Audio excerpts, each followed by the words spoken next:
दिल्ली की वो सर्द रात थी जब गलियों में सन्नाटा पसरा हुआ था। ठंडी हवा हड्डियों को चीरती हुई निकल रही थी। घड़ी ने 12 बजने का इशारा किया ही था कि करोल बाग की एक पुरानी कोठी से चीख सुनाई दी। बचाओ! उसने जोर से कहा। आवाज कुछ सेकंड के लिए आई और फिर सब शांत हो गया। पास के गार्ड ने सोचा शायद किसी ने मजाक किया हो, लेकिन जब उसने देखा कि कोठी के अंदर की लाइट्स झिलमिला रही हैं, तो उसने तुरंत पुलिस को फोन कर दिया। कुछ ही देर में इंस्पेक्टर राघव सिंह मौके पर पहुंचे। दरवाजा आधा खुला हुआ था। अंदर दाखिल होते ही उन्हें एक तेज परफ्यूम की खुशबू और खून की गंध का मिला जुला एहसास हुआ। हॉल के बीचों बीच एक बुजुर्ग आदमी की लाश पड़ी थी। विनय अग्रवाल, उम्र करीब 68 साल। पास ही टूटी हुई वाइन ग्लास और खून से सनी चाकू पड़ी थी। राघव ने देखा, कमरे में जबरदस्ती घुसने के कोई निशान नहीं थे। यानी कातिल घर के अंदर से ही कोई था या जिसे अंदर आने दिया गया था। विनय अग्रवाल एक नामी कारोबारी थे। उनके साथ उसी घर में उनकी दूसरी पत्नी रीमा, उनका बेटा अमित और नौकर राजेश रहते थे। राघव ने सबसे पहले रीमा से पूछताछ की।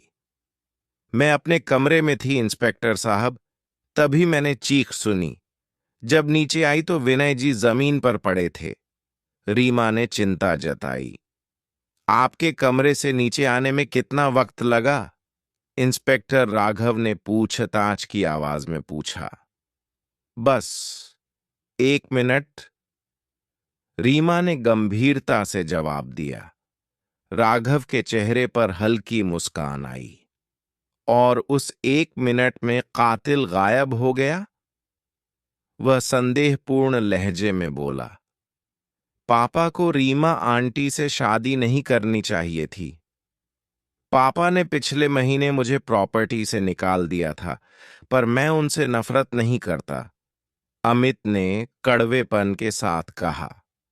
राघव ने नोट किया कि अमित के कपड़ों पर खून के कुछ छींटे थे।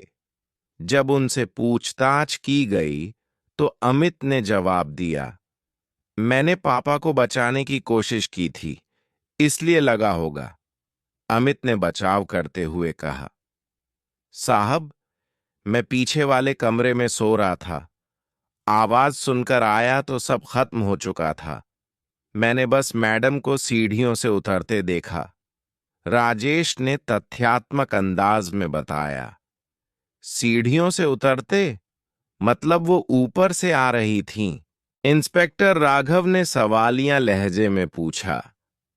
राघव के मन में एक शक की रेखा खिंच गई। राघव ने कमरे की तलाशी ली। एक कोने में वाइन की बोतल और 2 ग्लास थे। एक ग्लास पर रीमा की लिपस्टिक के निशान थे, दूसरे पर विनय के फिंगरप्रिंट। मतलब हत्या से पहले दोनों ने साथ में वाइन पी थी। लेकिन फिर एक नया सुराग मिला। डाइनिंग टेबल के नीचे एक सुनहरी बालियां पड़ी थी। वो रीमा की नहीं थी। जांच के दौरान पुलिस को विनय के फोन से एक कॉल रिकॉर्ड मिला। रात 11:15 पर किसी नीरा नाम की औरत से बात हुई थी। नीरा कौन थी?